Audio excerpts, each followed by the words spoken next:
go out to the UK Parliament right now because at any moment, the Ukrainian President Zelenskyy is about to address Parliament there in a video address. We'll have it for you right here on Live Now from Fox. But let's listen in right here as you can see they are getting ready for it. And look at that. We got Zelenskyy right now.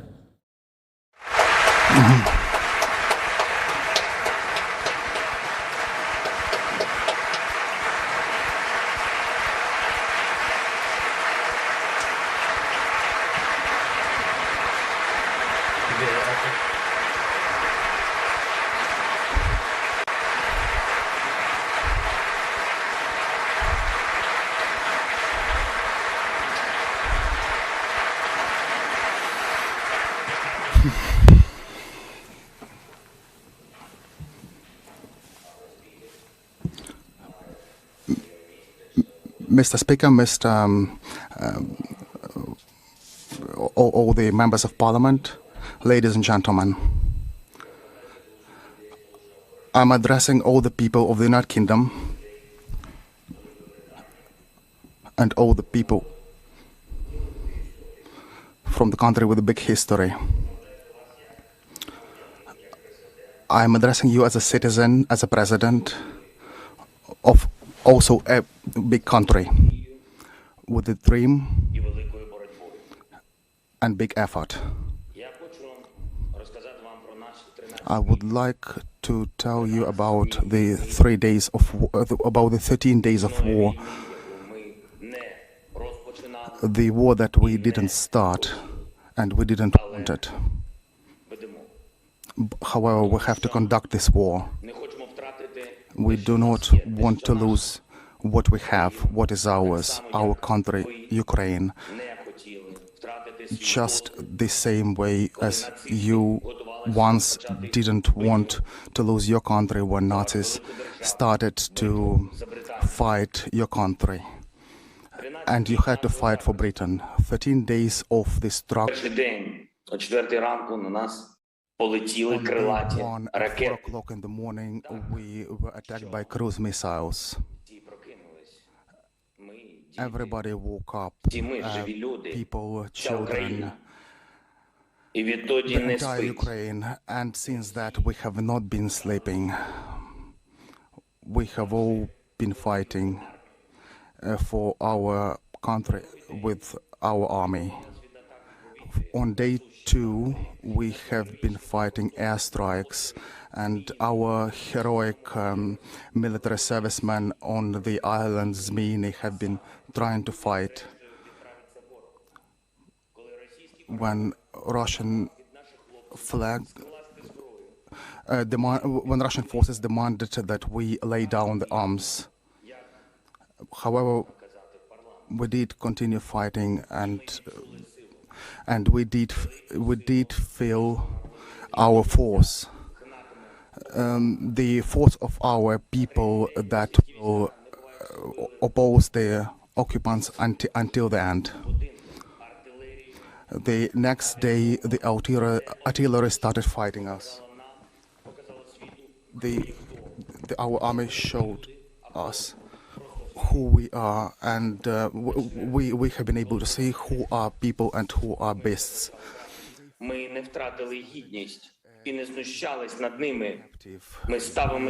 have not been torturing them. We remained humane even on day 4 of this terrible war.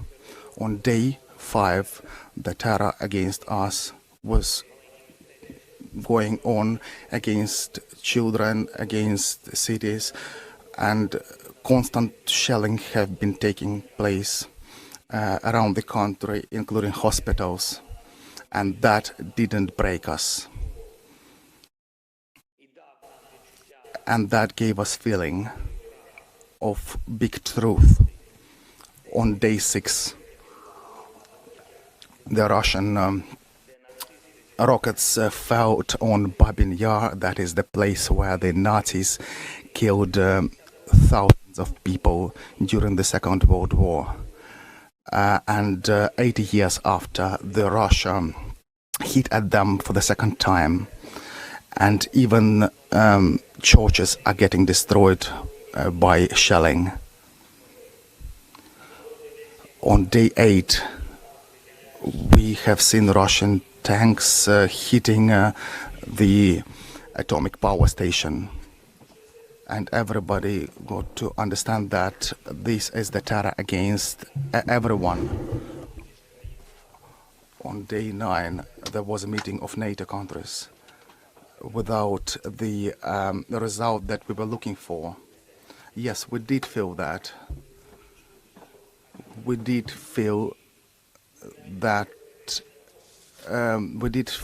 unfortunately that the alliances don't work properly always, and the no-fly zone cannot be enforced. And on day 10, the Ukrainians started protesting en masse, stopping the armored vehicles with their own hands. And on day 11, the children and cities were being hit, and hospitals as well, with the rockets and constant shelling.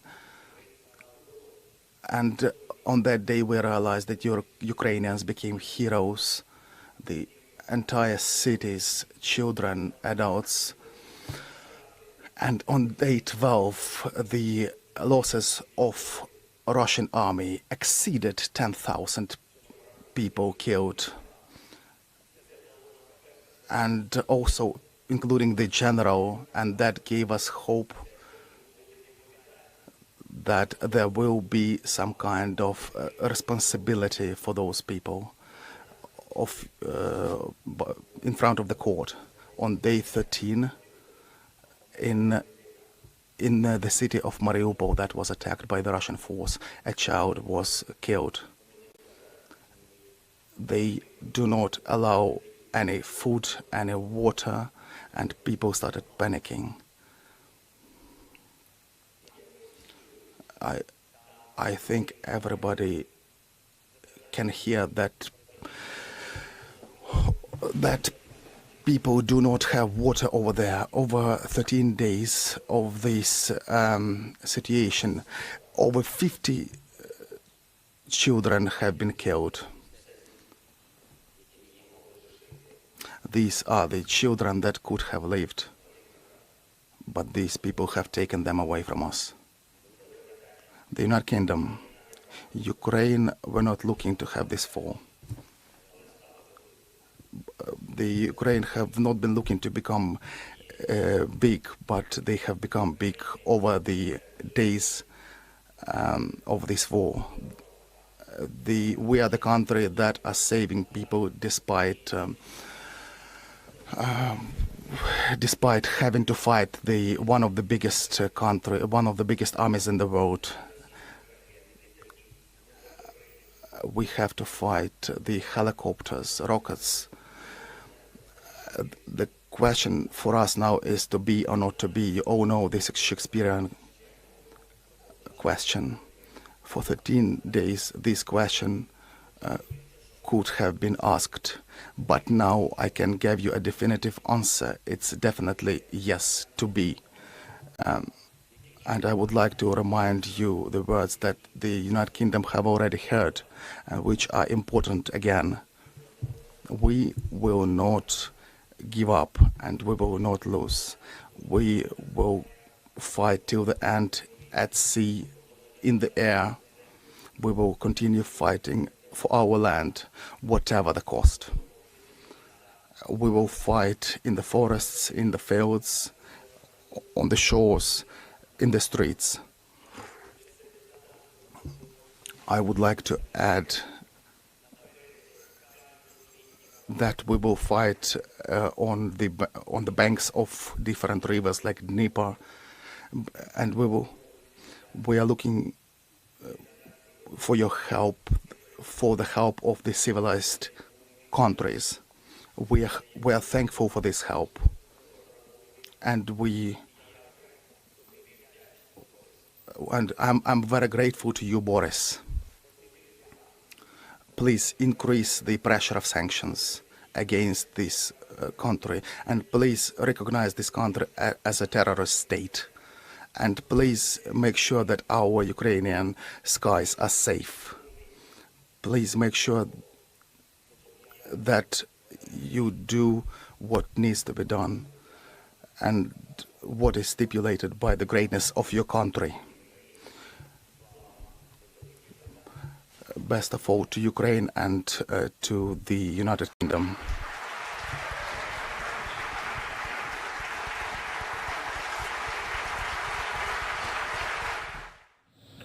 A powerful speech there, no doubt, from the Ukrainian president to UK Parliament, saying that Ukrainians will never, ever back down. And he is pleading with members of the West, including UK and the US, to send more aid, to send more weapons. And look at this, a standing ovation. Let's listen in again.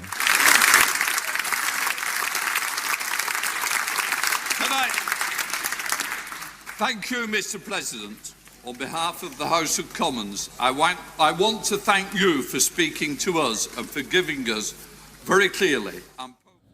Some of you are going to see a quick 2-minute break. Stay right here with us on Live Now from Fox. Ukrainians.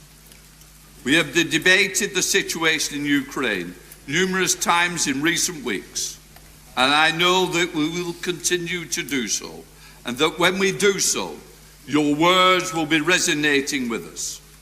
I want to express the solidarity of the House of Commons with you, your compatriots, and we salute the courage of the people of Ukraine. Thank you, and our prayers are with you. Mr. Speaker. Just let me say. We will now resume with the formal sittings of the House. Order. I will take the points of order from the leaders of the main parties before we return to the opposition day. I call the Prime Minister. Thank you, Mr. Speaker. A point of order, with your permission, Mr. Speaker. May I say that never before in all our centuries of our parliamentary democracy has the House listened to such an address. In a great European capital, now within range of Russian guns, President Volodymyr Zelenskyy is standing firm for democracy and for freedom. In his righteous defense, I believe he has moved the hearts of everybody in this House. At this moment, ordinary Ukrainians are defending their homes and their families against a brutal assault. And they are, by their actions, inspiring millions by their courage and their devotion. And I think today, one of the proudest boasts in the free world is "Ya Ukrainets." I am a Ukrainian. So this is a moment for us to put our political differences aside, Mr. Speaker, and I know I speak for the whole House when I say that Britain and our allies are determined to press on with supplying our Ukrainian friends with the weapons they need to defend their homeland as they deserve. To press on with tightening the economic vice around Vladimir Putin, and we will stop importing Russian oil, Mr. Speaker, and my right honourable friend, the Business Secretary, will update the House on that tomorrow. And we will employ every method that we can, diplomatic, humanitarian and economic, Mr. Speaker, until Vladimir Putin has failed in this disastrous venture and Ukraine is free once more. Leader of the Opposition, Keir